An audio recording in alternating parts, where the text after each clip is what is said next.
Bayina ne, ayyana mana.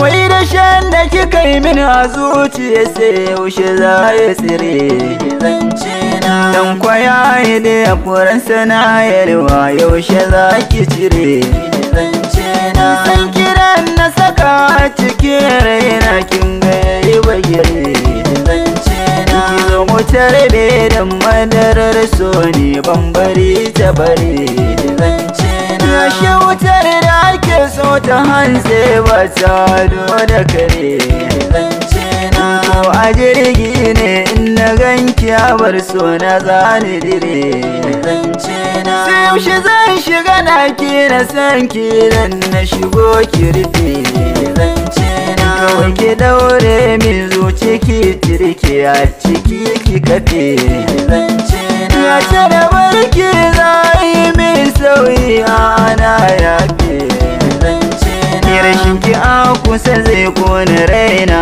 san zuci zai sirfe zance na. San ki ya shiga sassan jiki ya shiga ta duka gaba zance na. San ganin ki nake yi ki miƙa hannu ko kada na taba zance na. Ko ina zan shela batun ki ne ba ni gane kwaba gaskiyar magana san ki bani bari tun da zan wahala zance na. Na saka ki rai so na gaske nake karki duba dala zance na. Na san ki na yi zara ba za ni ba ki kula ba ki shan wahala zance na. Tsohuwa da kadi ba ni lasa mati san ki na shagala zance na. Kiyar na san ki nake a san ki zani da ke na ga kwai falala zance na. Wani kama ni da ke sai batun mu ake so yana